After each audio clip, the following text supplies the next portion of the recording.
right, we are back. We are back with another one. So, I have court next week, which should be absolutely fun. Next week, we're scheduled for an MSC, which is a mandatory settlement conference. So, basically, they want us to come up with a settlement agreement for custody arrangements, which is fine if you actually had some arrangements to settle on. So, the problem is, we don't have anything to settle on. So now we got a problem. We got a real problem. So I don't know if you guys saw my last video, but yeah, my ex-wife has now broken up with her ex-fiance, which in turn they were living in his home, which was 75 miles away from our original location, which forced the whole move away, RFO in the first place. So all of that's out the door now that she's moving. Who knows where the fuck she's going? I don't know, man. She says she's somewhere she ain't. She ain't told the court nothing. Whatever. But to kind of backtrack a little bit, she tried to get me to sign and settle on a location that she was no longer living at. Didn't tell the lawyers, didn't tell the court, didn't inform minors council, didn't do any of that. Just tried to push it through because she had this grand scheme on taking this man's home. Well, that didn't happen. She filed a restraining order against him. He filed a restraining order against her. Her restraining order essentially forced him out of the home. His restraining order essentially forced her out of the home, even though she had already moved out. She couldn't be within 100 yards. Well, they had court last week, and both TROs were dismissed, to be expected, because hers was capped, and she had actually violated his. But since he had not properly served her, or to her claim, not being properly served directly, they weren't going to enforce his either, which is crazy. Because if it was the other way around, we all know for a fact, if it was, a female filing a restraining order against a male and the male violated a restraining order but it wasn't served properly, they would still enforce it.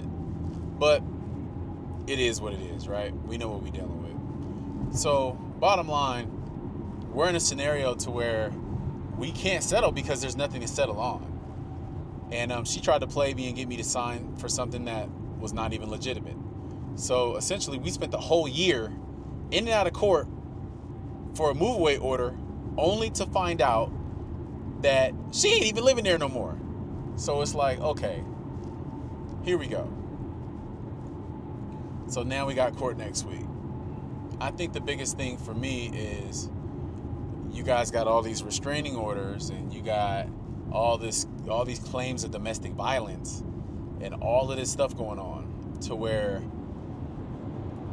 if that's really the case and the children are really in danger and you are really getting beat up and all the stuff that you put in your restraining order, why didn't you inform the courts? Why didn't you inform minors council? Why didn't you inform me and let me know that, hey, the kids are in danger, blah, blah, blah, blah. It only came out when she needed my help. And all of a sudden, now you want to tell me that this guy is abusing you and beating the kids and doing all this other stuff, which I find extremely hard to believe because it's very similar to the story that she tried to put on me, that I was beating her ass and I was beating up the kids and doing all this type of stuff. Okay, cool. So copy paste story, that's fine. But don't expect me to jump in and really be super concerned to try to help you out when it's convenient for you. Interesting. And the same thing for him. I mean, me and this guy never really communicated over the course of like 2 years, other than dealing with custody exchanges. Like it was just a handshake, custody exchange. Hey, how you doing? Everything solid? Okay, cool. Boom. We'll leave it at that. But now that, there was restraining orders filed against each other and civil lawsuits and all of that stuff filed, and, basically your livelihood's at stake. Now you want to call and get my help. And that's interesting too, because bro, if you knew that she was being a bad mom and you saw it firsthand, why you wait till you get in the pickle to want to sit up here and reach out to me? Like, if you knew all of this stuff was going down and you knew she was purposely withholding the kids, as a form of punishment for me, then why you wait till you get into a situation and want to reach out to me for my help and tell me everything that's going on in that household? I already knew what was going on. But the fact that you didn't sit up here and communicate with me early on, but now that you got, skin in the game, now you want me to come in and give you all the information you need to win your hearings. So I look at it both ways, and I'm not team him or team her. I'm team kids. So at the end of the day, I'm going to do what I got to do to make sure that my kids are okay. Anything outside of that, it is what it is, So yeah, so next week is going to be interesting. I think my plan should be to file for custody in the state that I'm in right now. Custody to be with me full time and have mom get the weekends. Like I have a teenager that lives with me right now. I have a 8-month-old that lives with me right now. So it's really not a problem to have, my children from my previous marriage come in and be a part of our family. I don't think it's a big deal. And it's a seamless transition. I know it's going to be an adjustment for them moving to another state, but they literally just moved to another city 75 miles away from their original city, which is essentially damn near moving to another state if you think about it. Having to, learn new areas, meet new friends, and do all of the, start over, new school, new teachers, everything, new sports, all of that. So they've already seen a level of transition, in which they're going to have to do again, because now they're no longer at that place where they've established all those new roots, right?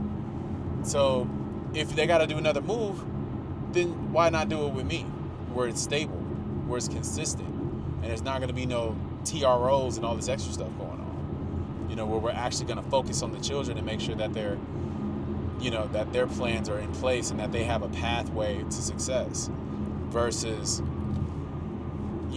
whatever it is that she's doing over there, which clearly is not child focused. It was more so of man focused and try to lock a man in and get another kid done and do all this stuff to kind of, create some assets and take over his property and do all of this crazy type stuff. And then the allegations that he made against her as far as her treatments of the kids. Like, bruh, why not just move with me? So I'm drafting, let me make this lane change. I'm drafting a motion now to bring the children to me. And I want to present that in front of the court next week. Now I know opposing counsel is going to shoot it down 100%, but that's fine. I've got custody violations. I've got, all these no-call, no-shows. I've got non-compliance with therapy, non-compliance with minors counsel, non-compliance with court orders as far as the sports activities go, timings, communication protocols, all this stuff. So opposing counsel can shoot it down all they want to, but I would like to get all of this evidence in front of a judge and have a real conversation. And I think that that's the best move. So I want to run this play. I want to see how it goes, and I want to give you guys feedback on if this is a viable plan. Because dealing with California courts, man, I can tell, like, you could be the most stellar person. They know you're a good father. There's never any a speckle of bad reporting on you other than the allegations made by the children's mother, which doesn't hold any weight because even she's lying on her own documents and not following orders. The court is more focused on, okay, whoever's making more money needs to be paying the other person child support. And if they don't make money, or if it's not enough, they're not really incentivized to flip custody either way. So I know for a fact, they say, oh yeah, we want to do what's in the best interest of the children, and put them with the parent that's most stable and this, that, and the other. They're not, because 9 times out of 10, the breadwinner is the most stable parent. But they want to extract the funds from that parent and give to the other parent, thinking that would equal out, the parenting discrepancy, but it doesn't. All it does is just put money in the other parent's pockets. That doesn't necessarily translate into the children, and it doesn't necessarily mean that they're going to do a better job taking care of the kids. Like, it has nothing to do with nothing. But since they get a cut of the child support, not only DCSS getting a fee for every child support transaction, but then they also take a percentage off the money that actually goes to the mother. They're incentivized to actually go ahead and continue that process and keep it going, and making sure that she has a significant amount of custody, because they can profit from that. If that was not the case, then the court would struggle, and not get paid. DCSS would struggle and not generate the revenue from Title IV. Like, you would have a whole heap of issues. So they're incentivized to actually keep the weirdo stuff that's going on right now, to keep it going.